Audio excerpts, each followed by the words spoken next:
नमस्कार दोस्तों, आप सभी का एक बार फिर से स्वागत है हमारे YouTube चैनल शौर्य अकेडमी में। उम्मीद है आप सभी कुशल होंगे और अपनी तैयारी लगन और मेहनत से कर रहे होंगे।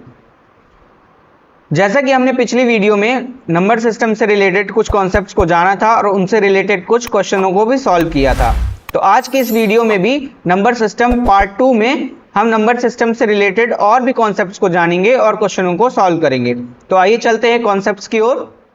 तो दोस्तों, इस वीडियो में हम कुछ नंबर्स के विभाज्यता नियम देखेंगे। तो सबसे पहले आइए चलते हैं, देखते हैं डिविजिबिलिटी रूल ऑफ 1 यानी एक का विभाज्यता नियम। एक का विभाज्यता नियम क्या है कि हर एक संख्या यानी प्रत्येक संख्या एक से डिविजिबल होती है।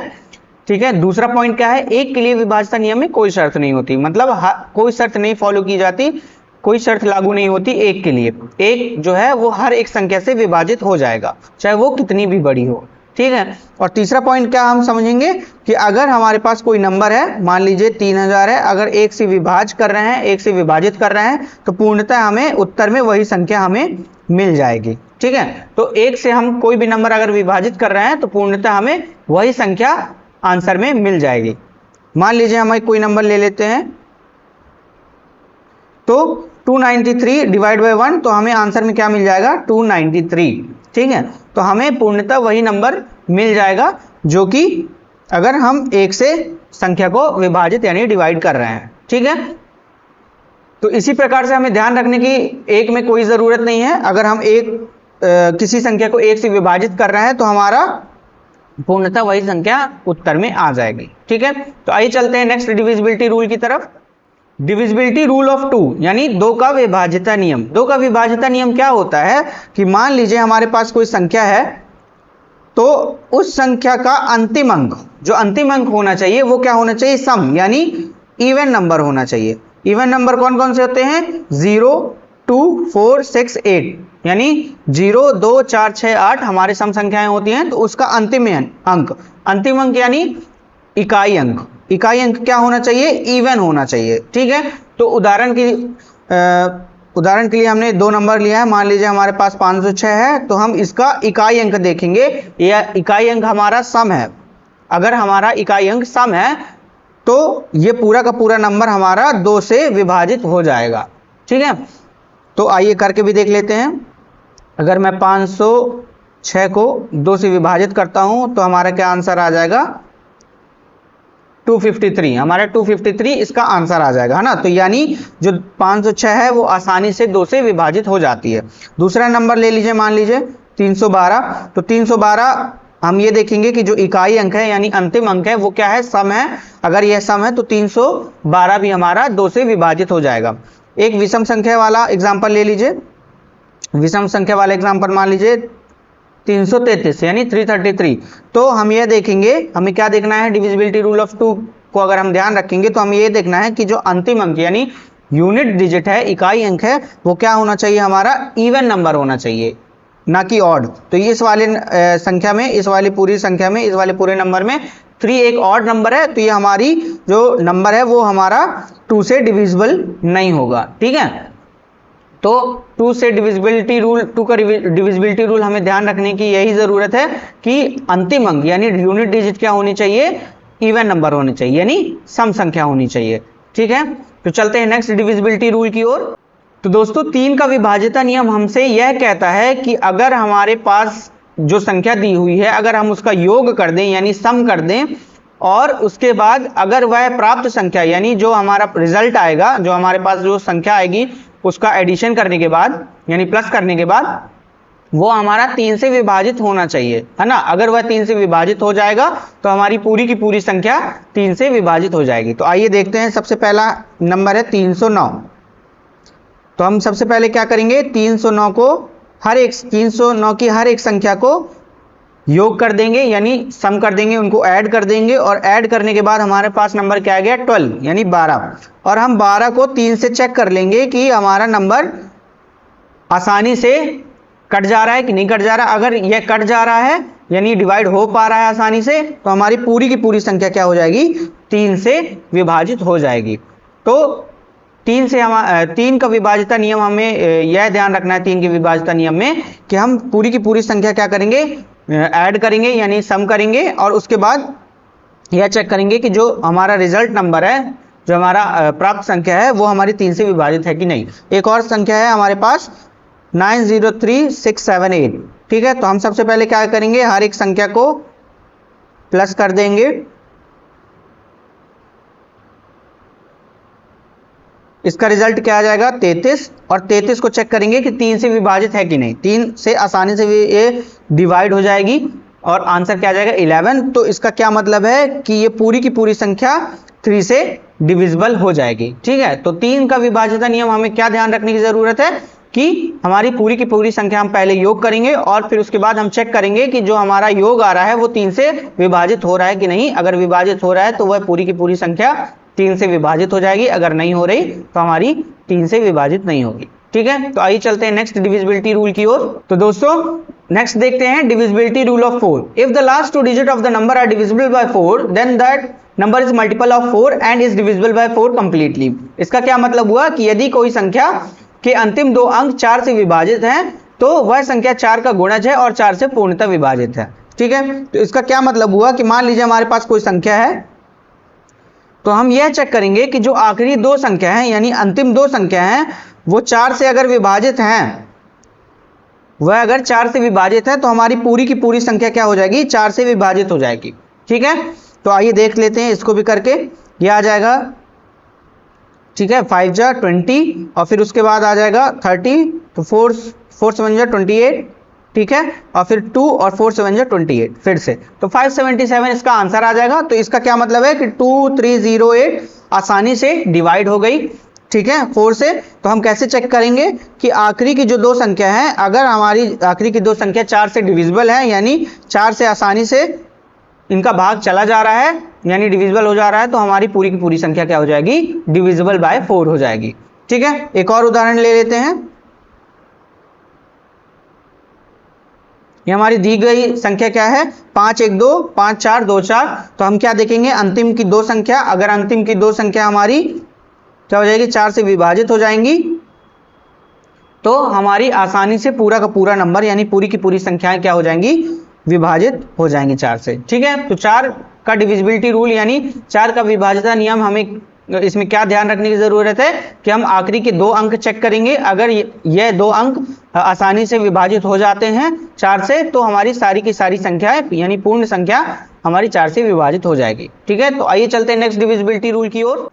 तो दोस्तों नेक्स्ट डिविजिबिलिटी रूल है 5 का यानी 5 का विभाज्यता नियम। 5 के विभाज्यता नियम में हमें क्या ध्यान रखने की जरूरत है कि अगर हम किसी संख्या में आखिरी में 0 या 5 पाएंगे तो हमारी वह संख्या पूर्णतः 5 से विभाजित हो जाएगी। यानी अगर हम देखें कि हमारे पास कोई भी नंबर है, अगर उसके अंतिम अंक यानी लास्ट डिजिट यूनिट डिजिट अगर 0 या 5 है, इकाई अंक 0 या 5 है, तो हमारी पूर्णतः वह संख्या क्या हो जाएगी 5 से विभाजित हो जाएगी। ठीक है, जैसे मान लीजिए 10 को 5 से अगर करेंगे, 5 दूनी 10, अगर इसको 5 से करेंगे तो यह आ जाएगा 2000। तो इसी तरीके से हमारी पूर्णतः संख्या विभाजित हो जाएगी 5 से अगर उसका अंतिम अंक यानी इकाई अंक क्या होना चाहिए 0 होना चाहिए और 5 होना चाहिए। ठीक है, तो ये हमें ध्यान रखने की जरूरत है 5 के विभाज्यता नियम में। ठीक है, तो दोस्तों नेक्स्ट देखते हैं डिविजिबिलिटी रूल ऑफ 6 यानी 6 का विभाज्यता नियम। 6 के विभाज्यता नियम में हमें क्या ध्यान देने की जरूरत है कि जो हमारा दिया गया नंबर होगा वो 3 और 2 के विभाज्यता नियम का पालन करना पड़ेगा उसे। अगर यह जो दिया गया नंबर होगा वो 2 और 3 के डिविजिबिलिटी रूल को नहीं फॉलो कर रहा है तो वह नंबर 6 से मतलब 6 से डिविजिबल नहीं होगा यानी 6 से विभाजित नहीं होगा। तो उदाहरण ले लेते हैं 630। ठीक है, मान लीजिए एग्जाम्पल क्या है 630।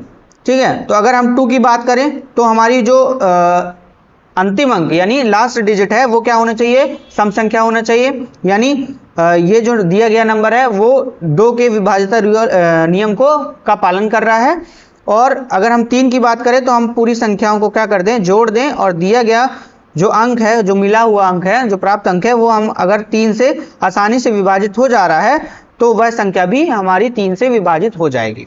ठीक है, तो क्या इसका मतलब हुआ कि 630 आसानी से 6 से विभाजित हो जाएगी। ठीक है, तो चलते हैं नेक्स्ट डिविजिबिलिटी रूल की ओर। नेक्स्ट डिविजिबिलिटी रूल है 7 का यानी 7 का विभाज्यता नियम। डिविजिबिलिटी रूल ऑफ 7 का जो रूल है वो बाकी के डिविजिबिलिटी रूल से थोड़ा सा अलग है, इसीलिए हम इसे स्टेप्स की मदद से समझेंगे। सबसे पहले हम क्या करेंगे, step number 1, remove the last digit of the number and double it. संख्या का अंतिम अंक हटाएं और उसे दोगुना करें।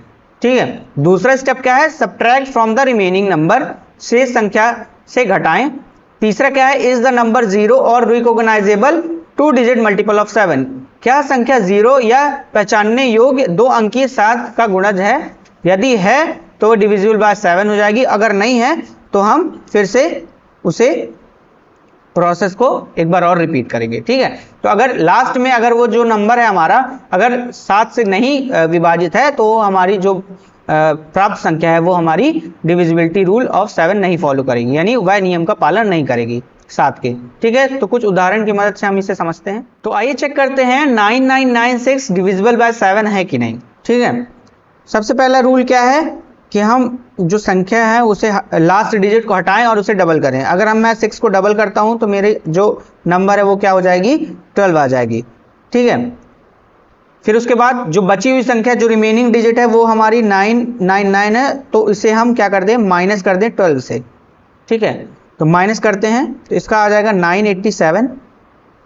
क्या आ जाएगा, इसका आंसर क्या आ जाएगा, 987। फिर से ये 3 डिजिट नंबर है तो एक बार फिर हम इसी प्रोसेस को रिपीट करेंगे, एक बार फिर हम इसे दोहराएंगे। 987 से हम 98 को क्या करें, 98 को अलग कर दें और 7 को क्या कर दें, अलग करके इसे दोगुना कर दें। ठीक है। दोगुना करने के बाद हम इसे फिर से माइनस कर देंगे यानी घटा देंगे। फिर उसके बाद हमारा जो प्राप्त संख्या है वो 84 यानी 84 है, और 84 आसानी से 7 से डिविजिबल हो जाती है। इसका क्या मतलब है कि 9996 हमारा आसानी से 7 से डिविजिबल हो जाएगा। ठीक है। आसानी से 7 से डिविजिबल हो जाएगा। नेक्स्ट नंबर देखते हैं 1073, इसको भी चेक कर लेते हैं। सबसे पहले हम क्या करें, संख्याओं को, अंतिम संख्या को अलग करके उसे क्या कर दें, डबल कर दें, है ना, उसे दोगुना कर दें। उसके बाद बची हुई संख्या में उसका क्या कर दें, माइनस कर दें, सब्सट्रैक्शन कर दें। ठीक है। तो ये क्या हो जाएगी, 101। अभी भी ये 3 डिजिट नंबर है। ठीक है। एक बार और रिपीट कर देते प्रोसेस। क्या करना है, 10 को अलग करिए और 1 को अलग करिए और 1 को क्या कर दीजिए, दोगुना कर दीजिए, यानी इसका क्या हो जाएगा 10 - 2 और इसका आंसर 8 आ जाएगा। तो 8 जो है वो 7 से बिल्कुल डिविजिबल नहीं है, बिल्कुल विभाजित नहीं है। तो ये जो हमारा नंबर है ये हमारा नंबर 7 से बिल्कुल विभाजित नहीं होगा। ठीक है। तो 7 का जो डिविजिबिलिटी रूल है इस ग्राफ की मदद से हम आसानी से समझ पाएंगे। ठीक है। तो इस स्टेप्स को हमें ध्यान रखने की जरूरत है, 7 के विभाज्यता नियम अगर हमें ध्यान रखना है तो। ठीक है। तो नेक्स्ट डिविजिबिलिटी रूल की ओर चलते हैं। नेक्स्ट डिविजिबिलिटी रूल है 8 का विभाज्यता नियम। ठीक है। 8 का विभाज्यता नियम क्या है, आइए देखते हैं कि यदि किसी संख्या के अंतिम 3 अंक 8 से विभाज्य हैं तो वह संख्या 8 से पूर्णतः विभाजित है। इसका क्या मतलब हुआ कि अगर हमारे पास जो दिया गया नंबर है उसकी जो आखिरी 3 संख्याएं हैं, आखिरी जो 3 संख्याएं हैं वो हमारी क्या हो जाएगी, अगर 8 से विभाजित हो जाएगी। मान लीजिए जैसे हमारे पास जो एग्जाम्पल है उसमें देखते हैं कि जो आखिरी 3 डिजिट है, लास्ट 3 डिजिट नंबर अगर 8 से यानी 344 8 से आसानी से डिविजिबल है तो हमारी पूरी की पूरी संख्या क्या हो जाएगी, 8 से विभाजित हो जाएगी। ठीक है। तो इसको देख लेते हैं एक बार। 4 × 32 और ये हो जाएगा 3 × 24, है ना। तो ये आसानी से विभाजित हो जाएगी। ठीक है। 344 इजिली डिविजिबल बाय 8 है, तो हमारी पूरी जो नंबर है, जो पूरा नंबर है 24344 इजिली डिविजिबल है किससे, 8 से।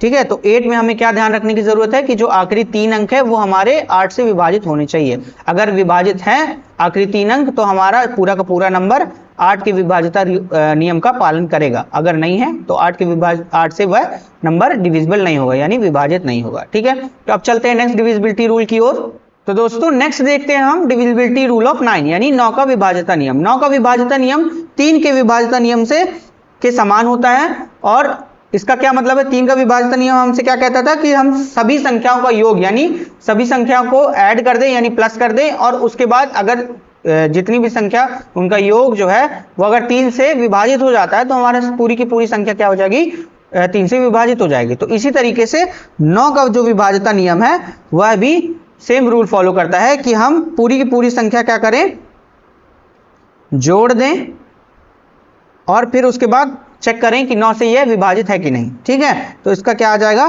15 और 15 5 20 और 20 3 23 और 23 4 27। तो 27 जो है 27 9 से डिविजिबल है, बिल्कुल है। तो ये पूरा का पूरा नंबर हमारा क्या हो जाएगा 9 से डिविजिबल हो जाएगा। ठीक है, तो हमें यही ध्यान रखने की जरूरत है जो रूल हम 3 का फॉलो करते हैं कि सारी की सारी संख्याएं का योग करें और चेक करें कि वो हमारा नंबर जो प्राप्त हुआ नंबर है वो 9 से विभाजित है कि नहीं। ठीक है, नेक्स्ट डिविजिबिलिटी रूल की ओर चलते हैं। डिविजिबिलिटी रूल ऑफ 10 यानी 10 का विभाज्यता नियम। 10 के विभाज्यता नियम जो है वो हम यह चेक करेंगे कि जो हमारा अंतिम अंक है वह 0 होना चाहिए। ठीक है, जो हमारा अंतिम अंक है क्या होना चाहिए, 0 होना चाहिए। अगर अंतिम अंक हमारा 0 है तो वह हमारी संख्या 10 से पूर्णतः विभाजित हो जाएगी। ठीक है, तो जैसे हमारा मान लीजिए जो हमारा नंबर है वो हमारा नंबर है 10,000। अगर हम 10 से विभाजित करेंगे तो ये हमारा पूर्णतः विभाजित हो जाएगा और आंसर 100 आ जाएगा। ठीक है, तो क्या ध्यान रखने की जरूरत है 10 के विभाज्यता नियम में कि जो अंतिम अंक है यानी इकाई अंक है वो क्या होना चाहिए, 0 होना चाहिए। ठीक है, इसी के साथ हम नेक्स्ट डिविजिबिलिटी रूल भी देख लेते हैं। तो दोस्तों नेक्स्ट डिविजिबिलिटी रूल है 11 का। ठीक है, तो 11 का डिविजिबिलिटी रूल यानी 11 का विभाज्यता नियम क्या कहता है कि यदि किसी संख्या के वैकल्पिक अंकों के योग का अंतर 11 से विभाजित है ना, तो संख्या 11 से पूर्णतः विभाजित है। ठीक है, इसका क्या मतलब हुआ कि मान लीजिए हमारे पास कोई नंबर है 1 2 3 4 5। ठीक है, तो इसका जो ये संख्या है ये किस स्थान पर है, ये पहले स्थान पर है, ये दूसरे स्थान पर है, ये तीसरे स्थान पर है, ये चौथे स्थान पर है, ये 5वें स्थान पर है। ठीक है, तो क्या लिखा है कि विषम स्थानों के अंकों का योग, विषम स्थानों के अंकों का योग, स्थानों के अंकों मतलब ये स्थान विषम है और इसका अंक क्या है 1, ये स्थान क्या है विषम है और इसका अंक क्या है 3, और ये स्थान क्या है विषम है और इसका अंक क्या है 5। ठीक है, माइनस किसका करना है, सम स्थानों के संख्याओं का योग, मतलब सम स्थानों के संख्याओं का योग। दो एक सम संख्या है तो इसका स्थान में क्या आ रहा है, कौन सी संख्या आ रही है, 2 आ रही है। ठीक है, और इस वाले नंबर में क्या आ रही है, हमारी 4 आ रही है। ठीक है, तो हम इसके योग करेंगे और बीच में अंतर कर देंगे इसका। जैसे मान लीजिए इसका आंसर क्या आ जाएगा 9 और इसका आंसर आ जाएगा अपना 6। तो ये जो हमारा नंबर है वो क्या आ जाएगा 3। तो 3 11 से बिल्कुल विभाजित नहीं है, तो ये वाला जो हमारा नंबर है वो 11 से विभाज्य नहीं होगा। ठीक है, तो कुछ उदाहरणों की मदद से हम और आसानी से इसे समझते हैं। मान लीजिए हमारे पास नंबर है 5786। क्या है हमारे पास नंबर 5786। तो हम क्या ज्ञात करेंगे, सबसे पहले हम ये देखेंगे कि जो हमारा नंबर है वो किस जगह पे आ रहा है, किस पोजीशन पे आ रहा है। तो ये पहले स्थान पर आ रहा है, ये दूसरे स्थान पर 7 आ रहा है, तीसरे स्थान पर 8 आ रहा है और चौथे स्थान पर 6 आ रहा है। ठीक है, फिर क्या करना है हमें, विषम स्थानों के अंकों का योग और सम स्थानों के अंकों का योग। ठीक है, यानी सम स्थान कौन कौन से हैं, 2 और 4, और विषम स्थान है 1 और 3, है ना। तो हमें क्या करना है 5 + 8 कर देंगे और क्या कर देंगे, माइनस कर देंगे, घटा देंगे किससे, सम स्थानों के योग, सम स्थानों के अंकों का योग। ठीक है, तो इसका आंसर क्या आ जाएगा, इसका आंसर आ जाएगा 0। तो हमें क्या क्या प्राप्त होना चाहिए, ये 0 प्राप्त होना चाहिए या 1 से गुणा होना चाहिए। तो ये हमारा पूरा का पूरा नंबर क्या हो जाएगा, 11 से विभाजित हो जाएगा। ठीक है, एक और नंबर हम ले लेते हैं 82907। ठीक है, इसमें पहला स्थान ये है, दूसरा स्थान ये, तीसरा स्थान ये, चौथा स्थान ये और ये 5वां स्थान ये। ठीक है, तो पहले विषम संख्याओं के स्थानों का योग कर लेते हैं हम।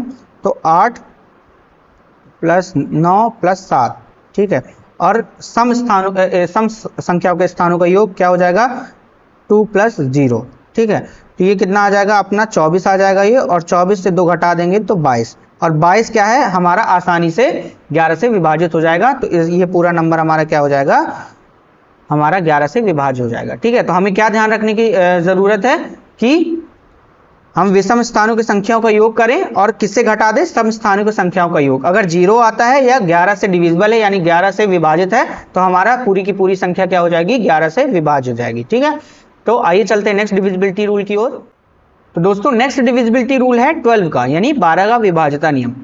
क्या कहता है आइए देखते हैं कि if the number is divisible by 3 and 4 then the number is divisible by 12 exactly. यदि संख्या 3 और 4 दोनों से विभाजित है तो संख्या 12 से पूर्णतः विभाजित हो जाएगी। ठीक है, तो आइए चलते हैं देखते हैं। जैसा कि हम 6 का विभाज्यता नियम में देख रहे थे कि 2 और 3 का विभाज्यता नियम का पालन करना पड़ेगा उस नंबर को, उसी तरीके से 12 के विभाज्यता नियम में क्या होगा कि 3 और 4 के विभाज्यता नियम का पालन करना होगा उस नंबर को। अगर वह 3 और 4 के विभाज्यता नियम को पालन कर रहा है तो हमारा पूरा का पूरा नंबर क्या हो जाएगा, डिविजिबल यानी विभाज्य हो जाएगा। किससे, 12 से। ठीक है, तो आइए एग्जाम्पल देख लेते हैं 3072। ठीक है, अगर हम 3 की बात करें तो हम 3 में क्या करेंगे, पूरी की पूरी संख्या जोड़ देंगे। ठीक है, इसका उत्तर क्या आ जाएगा 12, और 12 आसानी से क्या हो जाता है, 3 से विभाजित हो जाता है। ठीक है, ठीक है। और अगर हम 4 की विभाज्यता नियम की बात करें तो आखिरी की 2 संख्याएं यानी 72 क्या हो जाना चाहिए, 4 से आसानी से यानी 4 से आसानी से विभाजित हो जानी चाहिए। तो ये क्या आ जाएगा, आपका आ जाएगा ये 18। ठीक है, ठीक है, 18 आ जाएगा। तो 72 जो 72 है वो आसानी से क्या हो जाएगा, विभाजित हो गया किस नंबर से, 4 से। तो इसका क्या मतलब है कि जो दिया गया नंबर 3 और 4 की विभाज्यता नियम का पालन करता है, इसका मतलब है कि 12 से आसानी से ये विभाजित हो जाएगा। ठीक है, तो इसमें ध्यान रखने की यही जरूरत है कि 3 और 4 की विभाज्यता नियम का पालन करना चाहिए दिया गया नंबर। अगर पालन करता है तो 12 से आसानी से विभाजित हो जाएगा, अगर नहीं पालन करता है तो वो 12 से विभाजित नहीं होगा। ठीक है, तो 3 और 4 के विभाज्यता नियम का ध्यान रखना होगा हमें इस विभाज्यता नियम में। ठीक है, तो आइए चलते हैं नेक्स्ट डिविजिबिलिटी रूल की ओर। दोस्तों नेक्स्ट है डिविजिबिलिटी रूल ऑफ 30 यानी 13 का विभाज्यता नियम। 13 का विभाज्यता नियम हमें क्या कहता है कि अगर किसी भी संख्या के लिए यह जांचने के लिए कि वह 13 का विभाज्य है कि नहीं, हमें संख्या के अंतिम अंक का 4 गुना करना होगा और संख्या में जोड़ना होगा। यह प्रक्रिया तब तक दोहराना होगा जब तक 2 अंक की संख्या हमें नहीं मिल जाती। ठीक है, तो अगर हम एग्जाम्पल की मदद से समझें 9633, तो हमें क्या करना पड़ेगा, अंतिम अंक हटाना पड़ेगा, उसे क्या करना पड़ेगा, गुणा 4 करना पड़ेगा, मतलब मल्टीप्लाई बाय 4। तो जैसे मान लीजिए मैंने लिखा 963, अब इसे क्या कर दूं, जोड़ दूं इसके गुणा करने के बाद। ठीक है, तो ये हमारे पास क्या नंबर आ जाएगा, ये हमारे पास नंबर आ जाएगा 5, 7 और 975। अभी भी ये 3 संख्या है, तो फिर हम एक बार और प्रोसेस रिपीट कर देंगे। तो 97 प्लस 4 इंटू 5 है ना, लास्ट संख्या यानी आखिरी अंक का क्या कर दें, हम गुणा कर दें 4 के साथ और फिर क्या कर दें, जोड़ दें। तो अगर हम इसमें 20 जोड़ देते हैं तो ये हमारा क्या आ जाएगा 7 और इसमें 11, तो मतलब 117। ठीक है, एक बार और रिपीट कर लेते हैं इसको। ठीक है, तो 11 में क्या कर देना है, 11 को रखना है और 7 को क्या कर देना है, गुणा 4। तो 7 4 28 होता है और इसको हम 28 इसमें जोड़ देंगे तो इसका क्या आ जाएगा 9 और इसका 39। ठीक है, तो 13 आसानी से 39 से डिविजिबल हो जाता है। तो इसका क्या मतलब है कि ये जो हमारा नंबर है वो क्या हो जाएगा, आसानी से क्या हो जाएगा, डिविजिबल हो जाएगा। ठीक है, तो ये जो नेक्स्ट एग्जांपल है ये आप अपने से कीजिए, एक बार करके देखिए कि ये हमारा जो नंबर है वो क्या हो जाएगा, डिविजिबल है बाय 13 है कि नहीं। सेम प्रोसेस है, हमें जो आखिरी अंक है वो क्या कर देना है, गुणा 4 कर देना है और उसके बाद हमें जो बाकी शेष संख्या है उससे हमें क्या कर देना है, जोड़ देना है। जब तक हम करेंगे जब तक हमारी जो लास्ट में जो संख्या है वो 2 अंकों की नहीं आ जाती। ठीक है, तो इसी तरीके से हम डिविजिबिलिटी रूल यहीं समाप्त करते हैं। तो दोस्तों अब हम जानेंगे कुछ संख्याओं का योग कैसे करते हैं। जैसे मान लीजिए हमें क्वेश्चन में दिया है कि प्रथम n प्राकृतिक संख्याओं का योग हमें पता करना है, प्रथम सम प्राकृतिक संख्याओं का योग, विषम प्राकृतिक संख्याओं का योग है ना, कुछ स्क्वायर नंबर यानी वर्गों का योग है ना। तो कुछ इसी तरीके के जो प्रश्न आते हैं उन्हें हम कैसे आसानी से सॉल्व करते हैं फॉर्मूला की मदद से, आइए वो देखते हैं। अगर हमारे पास क्वेश्चन दिया हो कि find the sum of first n natural numbers यानी प्रथम n प्राकृतिक संख्याओं का योग पता करना है, तो हम आसानी से ये फॉर्मूला लगा देंगे कि n इंटू n प्लस 1/2, तो हमारा आ जाएगा कि हम प्रथम प्राकृतिक संख्याओं का योग हमें पता चल जाएगा। प्राकृतिक संख्या क्या होती हैं, 1 से लेकर अनंत तक। ठीक है, तो मान लीजिए हमारे पास क्वेश्चन दिया है कि प्रथम 3 प्राकृतिक संख्याओं का योग निकालिए, तो प्रथम 3 प्राकृतिक संख्या क्या हो जाएंगी, 1 और 2 और 3। अगर हम 3 प्राकृतिक संख्या निकालेंगे तो n की जगह क्या रख देंगे, 3 रख देंगे और फॉर्मूला में रख देंगे इसे। तो इसका क्या आ जाएगा 3/4, 3 गुणे 4/2, तो इसका आंसर हो जाएगा 6। यानी 1 + 2 + 3 करेंगे तो हमारा 6 उत्तर आ रहा है। तो इसको हम आसानी से हमें पता कर सकते हैं। बड़ी से बड़ी प्रथम अगर हमें पूछ दिया जाए कि प्रथम 20 संख्याओं का योग बताइए, तो हम आसानी से इस फॉर्मूला में रखकर हम आसानी से प्राप्त कर लेंगे रिजल्ट। ठीक है, आंसर हमारा आ जाएगा। ठीक है, दूसरा क्या है, sum of first and even natural number, यानी सम संख्याओं का योग। प्रथम एन सम संख्याओं का योग करेंगे तो हम आसानी से एन की जगह वो नंबर रख देंगे और हम आसानी से इस फॉर्मूला यानी एन इंटू एन प्लस 1 से हम आसानी से पता कर पाएंगे कि प्रथम एन सम प्राकृतिक संख्याओं का योग क्या होगा। ठीक है, तीसरा है sum of first n natural numbers. इसको हम आसानी से कैसे फाइंड कर सकते हैं, एन स्क्वायर, यानी अगर हमसे क्वेश्चन में पूछा हो कि प्रथम एन विषम प्राकृतिक संख्याओं का योग प्राप्त कीजिए, तो हम आसानी से पता कर सकते हैं कि अगर हम एन स्क्वायर कर दें, यानी मान लीजिए हमारे पास दिया है कि 3 प्राकृतिक संख्याओं का योग बताइए जो कि विषम है ना, एन विषम प्राकृतिक संख्याओं का योग बताइए, तो हम 3 का स्क्वायर कर देंगे यानी 9, यानी विषम संख्या क्या हो जाएंगी, 1 + 3 + 5, तो इसका आंसर क्या हो जाएगा, 9। ठीक है, नेक्स्ट देख लेते हैं, sum of first squares of first n natural numbers, प्रथम एन प्राकृतिक संख्याओं का योग के वर्गों का योग, है ना। अगर हमें स्क्वायर्स नंबर पूछ रहा है नेचुरल नंबर से, यानी 1 का स्क्वायर + 2 का स्क्वायर, कुछ इस प्रकार पूछ रहा है, और कितना पूछ रहा है, एन, मतलब कुछ संख्या दी होगी कि इतने नंबर्स के स्क्वायर का योग बताइए यानी सम बताइए, तो हम इसको इस फॉर्मूला से पता कर पाएंगे कि n into n plus 1 into 2n+1/2।